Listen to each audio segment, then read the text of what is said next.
ஆனால் நான் உன்னை என் உடப்பிறவா சகோதரனாக தான் நினைக்கிறேன். கண்மணி உனக்கு எப்படியோ அப்படித்தான் நான் உனக்கு என்று சொன்னாயே, அது நிஜமென்றால் என் அண்ணனைப் பற்றி நான் அக்கறை கொள்வதில் என்ன தவறு?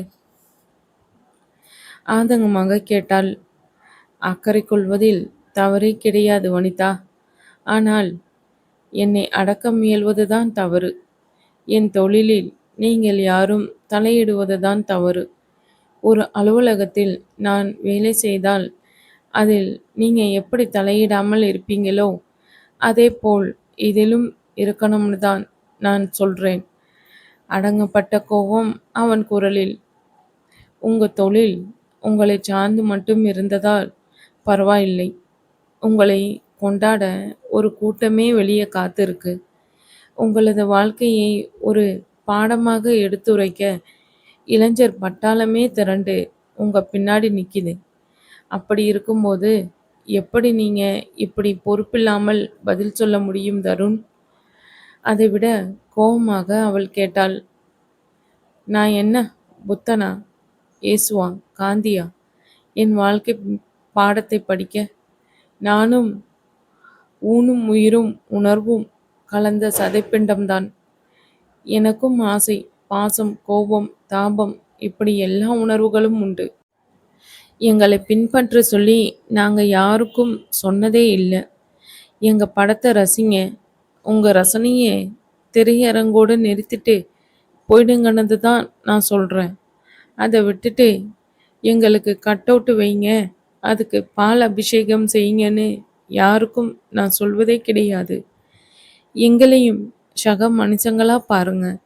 உங்க வீட்டு படுக்கை அறையை அந்நியர் எட்டி பார்த்தால் எவ்வளவு கோபம் உங்களுக்கு வருமோ அதே கோபம்தான் எனக்கும் வரும். ஆனால் நீங்க எல்லோரும் அப்படியா இருக்கீங்க? நீங்க எங்க படுக்கை அறையில் என்ன நடக்கிறது என்று எட்டி பார்த்து சொல்வதில் உங்களுக்கு என்ன அப்படி ஒரு அல்ப சந்தோஷம்? வெடித்தான் அவன். அவளது தொழிலை குறை சொன்னதில் அவளுக்கும் கட்டுக்கு அடங்காமல் கோபம் வந்தது. தருண், நீ சொல்வது நியாயமே கிடையாது. ஒவ்வொருவர் வீட்டு டிவியிலும் நீங்க புகுந்து ஆடும் பொழுது உங்களை பற்றி தெரிந்து கொள்வதில் மக்கள் ஆர்வம் காட்டத்தான் செய்வாங்க. அதை செய்வதுதான் எங்கள் வேலை. அதை விட்டுட்டு உன் படுக்கை அறையை எட்டி பார்ப்பது எங்கள் வேலை இல்லை. அப்படியே நாங்கள் எட்டி பார்க்கிறோம் என்றால் உனக்கு ஏன் இவ்வளவு கோபம் வரணும்? அங்கே அழுக்கு இருக்க போய்தானே மறக்க பார்க்கிறீர்கள். அவளும் விடுவதாக இல்லை. எங்கள் படுக்கை அறையில் அழுக்கு இருக்கிறதா? இல்லை. பாலாறு ஓடுகிறதான்னு தெரிஞ்சுக்க உங்களுக்கு என்ன அவ்வளவு ஆர்வம்? எங்களையும் சக மனிதர்களாக பார்ப்பதில் அப்படி என்ன தயக்கம்? வெடித்தான் அவன். சக மனிதன்னு சொல்லிட்டு சினிமாவில் 10 பேரை தூக்கி போட்டு பந்தாடுவதில் இருக்கும் அபத்தம் ஏன் உங்களுக்கு புரியவில்லை? திரையில் அநியாயத்துக்கு கண்டு பொங்கி எழுந்து சமுதாயத்தை ஒற்றை ஆளாய் திருத்த புறப்படும்போது தெரியவில்லையா நீங்க சக மனிதன் என்று? கூட 10 தேவதைகளுடன் கனவு காட்சியில் டூயட் ஆடும்போது ஏன் அது மறந்து போகிறது? திரையில் உருகி உருகி காதலித்து அவளுக்காக உயிரையே கொடுங்கன்னு சொல்லும்போது ஏன் தெரியவில்லை? இப்போ நீங்க திரையில் உங்களை பற்றிய மாய பிம்பத்தை மக்களிடம் உருவாக்கும்போது அவங்க உங்க பின்னாடி வருவதை தடுக்கவே முடியாது. அப்படி வரும் அவங்களுக்கு உங்கள் வாழ்க்கையால் ஒரு முன்னுதாரணமாக இருப்பதை விட்டுட்டு நான் ஒரு பெண் பித்தன், நான் இப்படித்தான் என்று பொய்யான பிம்பத்தை ஏன் அவர்கள் மனதில் விதைக்க வேண்டும்? என் தலைவனே இப்படி செய்கிறான்டா, நான் ஏன் செய்யக்கூடாது என்று உங்கள் ரசிகன் வெளியே கேள்வி கேட்கிறானே, அது உங்களுக்கு ஏன் தெரியவில்லை? திரைக்கு முன்னால் மட்டும் நல்லவனாக வேடம் போடுவதும் திரைக்கு பின்னால் காமுகன் என்று பெயர் வாங்குவதும் எதற்கு? உங்கள் வாழ்க்கையை திறந்த புத்தகமாக வைப்பதில் என்ன தயக்கம்? புரிந்தாள் அவள்.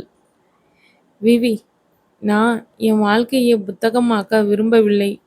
அது ரகசியமான டைரியாக என் இருப்பதை தான் நான் விரும்புகிறேன். வாழ்க்கையை என் இஷ்டப்படி நான் வாழ எனக்கு மட்டும் ஏன் இவ்வளவு தடை? பின்னாடியே கேமராவை தூக்கிக்கிட்டு அலைவது எதனால்? உங்களுக்கு பரபரப்பாக விஷயம் கிடைக்க வேண்டுமென்றால் சமுதாயத்தில் எவ்வளவோ தீமைகள் நடக்கிறதே, அதை தட்டி கேளுங்க. இல்லையா? வீட்டு வன்முறை, நாட்டு வன்முறை, பெண்களுக்கு எதிரான அடக்குமுறைகள், இப்படி கவனத்தை திசை திருப்புங்க.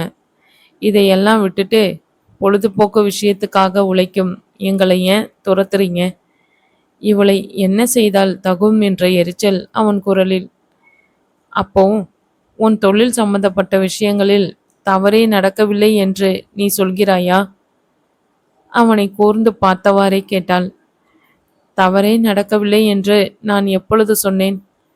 என் வரையில் தவறு நடக்காமல் பார்த்து கொள்கிறேன் என்றுதான் சொல்கிறேன். நீதான் அப்படி சொல்கிறாய். ஆனால் வீழ்த்தாமல் விடுவதில்லை என்ற பெயர் இருக்கிறதே, அது உன்னோட நடிக்கும் பெண்களை நீ படுக்கையில் உனக்கு தெரியுமா? அப்படி நீங்கள்தான் பரப்பி விடுகின்றீர்களே தவிர என்னுடன் நடித்த எந்த நடிகையாவது அப்படி சொல்லி நீ கேள்விப்பட்டிருக்கிறாயா? என் நிழலாவது அவர்கள் மேல் விழுந்ததாக சொல்லி இருக்கிறார்களா? நான் சொல்வது கேமராவுக்கு பின்னால். அவளுக்கு தெளிவுபடுத்த விரும்பினான். அவர்களுக்கு மட்டும் அந்த உண்மை தெரிந்தால் போதுமா? அதைவிட எனக்கு ஒன்றுதான் புரியவில்லை. உன் நிழல் கூட அவர்கள் மேல் விழாது என்றால் மூடிய அறைக்குள் அவர்களை நீ இழுப்பது ஏன்? நக்கலாக கேட்டாள். இதற்கு பதில் உனக்கே தெரியும். அசையாமல் நின்றான். பதில் எனக்கு தெரியுதோ இல்லையோ, எனக்கு தேவை உன் பதில். மற்றவரின் நிழல் அவர்கள் மேல் விழாமல் இருக்கத்தான் நீ இப்படி கெட்ட பெயர் வாங்குவதற்கு நீயாக இருந்துவிட்டு போகலாமே. எதற்கு இப்படி ஒரு அவப்பெயர் உனக்கு? ரொம்ப சிம்பிள். என்னுடன் நடிக்கும் போதாவது மற்றவரின் நிழல் படாமல் பாதுகாக்க இருக்க என்னால் முடிந்த ஒரு சின்ன உதவிதான் அது. நீ சொன்ன மாதிரி இந்த நடிப்பு உலகில் பெண்களை யாருமே உணர்வும் உயிரும் உள்ள சக மனுஷியாக பார்க்கவே இல்லை. வெறும் சதை பிண்டமாக தான் பார்க்கிறார்கள். அவர்களின் படுக்கையில் வைத்து அழகு பார்க்கும் போக பொருளாக தான் பார்க்கிறார்கள். வெள்ளித்திரையில் தெரிவதால் என்னமோ அதிசய பிறவியாக தேவலோக ரம்பிகளாக நினைக்கிறார்கள். ஒரு முறையாவது தொட்டு பார்க்கணும்னு இங்கே இருக்கிற ஒவ்வொருத்தரும் நாக்கை தொங்க போட்டுக்கிட்டு அலையிறாங்க. அப்படி இருக்கும் பொழுது என்னால் என்னுடன் நடிக்கும் அவர்களுக்கு என்னுடன் நடிக்கும் நாட்கள் வரையிலாவது பாதுகாப்பு கொடுக்க வேண்டுமென்றால் எனக்கு எந்த அவப்பெயர் வருவதை பற்றியும் எனக்கு கவலை இல்லை. எனக்கு நான் நேர்மையானவனாக இருந்தால் போதும், தீர்மானமாக சொன்னான். நீ இப்படி செய்வதால் மட்டும் அவர்கள் அனைவரையும் காப்பாற்றி விடுவாயா? பேசி அழுத்து போனது அவளுக்கு. என்னுடன் நடிக்கும் பொழுது அவர்களை வேறு யார் கை தீண்டாமல் பார்த்து கொள்வேன். அதே நேரம் என் நிழல் கூட அவர்களை தீண்டாது. இத்தோடு இந்த பேச்சு போதும் என்பதை போல் இருந்தது அவன் குரல். உன் நிழல் கூட தீண்டாது என்றால் நேற்று லயா உன் படுக்கையிலே இருந்தாலே அதற்கு என்ன அர்த்தம்? விஷமமாக கேட்டாள். என் மனைவியாக போகிறவருக்கு இல்லாத உரிமை வேறு யாருக்கு உண்டு? சொல்லிவிட்டு மெலிதாக சிரித்தான். அப்போ முடிவே பண்ணிட்டியா? ஆனால் தெய்வாவை என்ன செய்வதாக உத்தேசம்? அவ்வளவு சீக்கிரம் உன் காதல் நிறைவேறாது. யதார்த்தத்தை சொன்னால். எனக்கும் அது தெரியும். என்னால் தெய்வா மட்டுமில்ல, இந்த உலகத்துல எதிர்த்து நின்றாலும் லயாவை அடைய முடியும். ஆனால் அவளுடைய தடைகள் அனைத்தையும் அவளாக தான் தாண்டி வரணும். லயா அப்படி வந்தால் என்னுடன் இதய கதவு அவளுக்காக எப்பொழுதும் திறந்தே காத்திருக்கும். ஆனா அதுக்கு அவளோட இதய கதவை முதல்ல திறக்கணும். அதை உரைத்த புன்னகை அவன் இதழ்களில். ஷூட்டிங் ஸ்பாட்டில் அனைவரும் ஆஜராகிவிட்டார்கள். தெய்வ மனம் குமைந்து கொண்டு இருந்தார். தன் மகள் தன் பிடியில் இருந்து நழுவி விட்டாளோ என்ற சிறிய சந்தேகம் இங்கே வந்தது முதல் மகளின் அமைதி அவர் கண்களை உரித்து கொண்டிருந்தது. எப்பொழுதுமே லயா அமைதியானவள்தான். எதையும் வெளியே காண்பிக்க மாட்டாள். எது தேவை என்றாலும் தேவாவிடம்தான் சொல்வாள், கேட்பாள். தேவைக்கு பேசிவிட்டு அமைதியாகி விடுவாள். ஆனால் இன்று கனவில் செல்பவள் போல் அனைத்தையும் செய்து கொண்டிருந்தாள். எதையோ நினைத்து சிரித்து கொண்டாள். காட்சிக்கு முன்னர் ஹோம்ஒர்க் எதையும் செய்யாமல் வெறித்த பார்வையாக அமர்ந்திருந்ததை பார்த்து தேவாவிற்கு கலக்கமாக இருந்தது. லயா, என்னடா செல்லம், ஒரு மாதிரி இருக்க? அம்மா தருண் வீட்டுக்கு அனுப்பிட்டேன்னு உனக்கு கோவமா? அம்மாவுக்கு வேற வழி தெரியாமல் தான் அப்படி செய்தேன்டா. லயாவின் கன்னங்களை தடவியவாறு அவள் கவனத்தை கவர முயன்றார். எப்பொழுதும் தாயின் இந்த குரலில் குலைபவள் சொல்லவில்லை என்றாலும் தருணின் இடத்தில் வேறு. இன்று தாயை கொஞ்சம் தீர்க்கமாக பார்த்தாள். நேற்று தருண் தன்னிடம் தாயை பற்றி குறையதும் யாராவது இருந்திருந்தால் இந்த எண்ணமே அவள் மனதை கொஞ்சம் கொஞ்சமாக அரித்து கொண்டிருந்தது. என்னதான் தாய் சமாதானம் செய்தாலும் மனம் சமாதானமாக மறுத்தது. தாயின் பணத்தாசை அவளுக்கு நன்றாகவே தெரியும். அதுவும் இல்லாமல் இந்த புகழ் மலை நனைய அதை விட பிடிக்கும் என்பதுதான். தாய் தனக்காக எவ்வளவோ துன்பங்களை பட்டு தன்னை இந்த நிலைக்கு ஆளாக்கி இருக்கிறார் என்ற நன்றியினாலும் இதுவரை அவளை முந்தானியிலே முடித்து ஒரு கோழி குஞ்சை பாதுகாப்பதை போல் காப்பதாலும் தாயின் இந்த ஆசையில் அவளுக்கு தவறாக தோன்றியதில்லை இதுவரை. ஆனால் நேற்று நடந்ததை எந்த விதத்தில் நியாயப்படுத்தவென்று தெரியவில்லை. ஷெட்டி எப்படிப்பட்டவன் என்பது தாய்க்கு நன்றாக தெரியும்.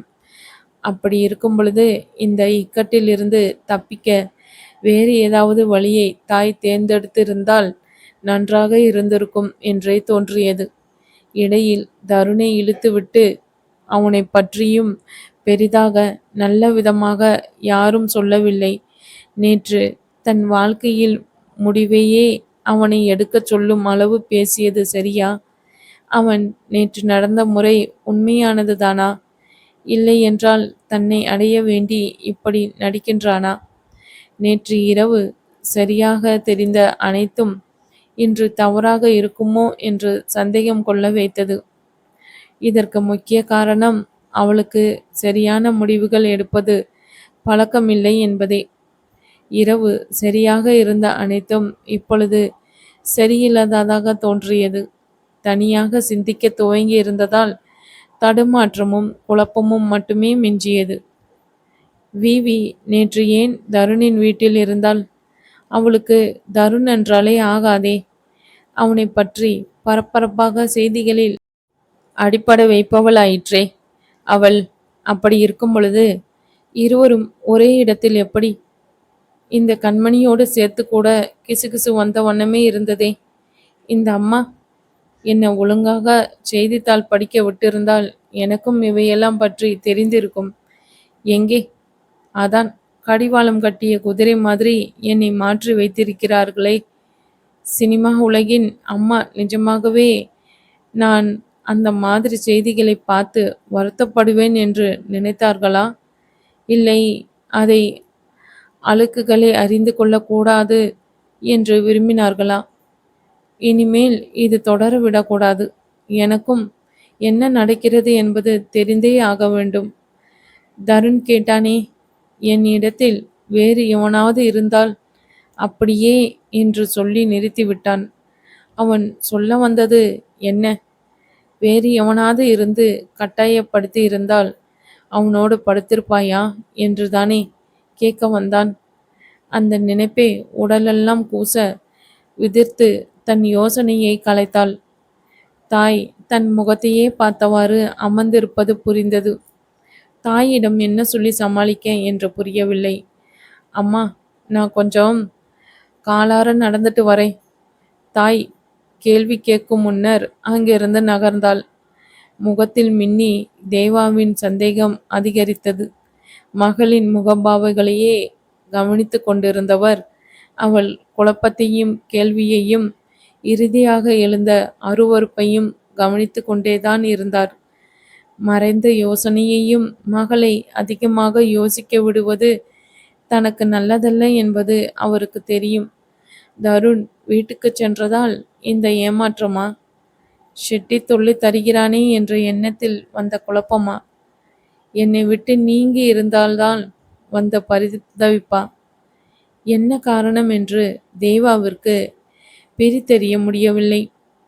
தேவாவின் இந்த குழப்பமே லயாவின் மன ஓட்டத்தை, அவள் மனதில் மெல்லியதாக அரும்பிய காதலை அறிய விடவில்லை.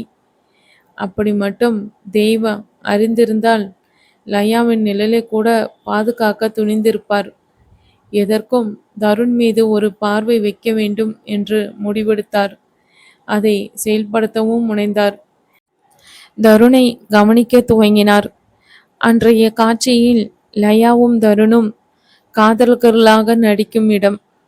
கதிரவன் காட்சியை விலக்கிவிட்டு லயாவிடம் கொஞ்சம் காதலாக அவனை பார்க்குமாறு பேசுமாறும் சொல்லிச் சென்றான். கோவப்படுத்தியதாலும் கொஞ்சம் பயத்தாலும் இயல்பாக முன்பு தருண் கொஞ்சம் எரிச்சல் படுத்தியதாலும் அவளால் அவனுடன் நடிக்க முடியவில்லை. ஆனால் இன்று தன் மனக்குழப்பங்களை ஒதுக்கிவிட்டு அவனுடன் ஒன்றி நடித்தாள். தருண் எப்பொழுதும் போல் இயல்பாகவே நடித்தான். அதிகமாக குலையவும் இல்லை, உரிமை எடுத்துக்கொள்ளவும் இல்லை. அவ்வளவு ஏன், தெரிந்தவள் என்று கூட காட்டிக்கொள்ளவில்லை. இது தேவாவின் பார்வையிலும் விழுந்தது. அதன் பிறகுதான் மகளது மனக்குழப்பங்களுக்கு அவன் காரணமில்லை என்று கொஞ்சமே கொஞ்சம் சமாதானம் ஆனார். தருண் தான் உள்ளுக்குள் தடுமாறினான். லயாவை முன்பு சீண்டி விளையாடும் பொழுது கொஞ்சம் ஆனந்தமாக இருந்தது அவனுக்கு. ஆனால் இன்று அவள் நடந்து கொண்ட விதம் பெரிய மாற்றத்தை விதைத்தது. அவளது இன்றைய நடிப்பு படப்பிடிப்புக்காக செய்ததாக இல்லை, மாறாக இயல்பாக வந்தது. அதை அவளே கவனிக்கவில்லை. அவளையே கவனித்து கொண்டிருந்த அவன் உணர்ந்தான். அவன் கைகளை கோத்த பொழுது அதில் இருந்த உரிமையை, அவள் பார்வையில் தெரிந்த சொந்தத்தை, தன் தோள் சாயும் பொழுது உணர்ந்த கர்வத்தை, அனைத்துமே அவன் உணர்ந்தான்.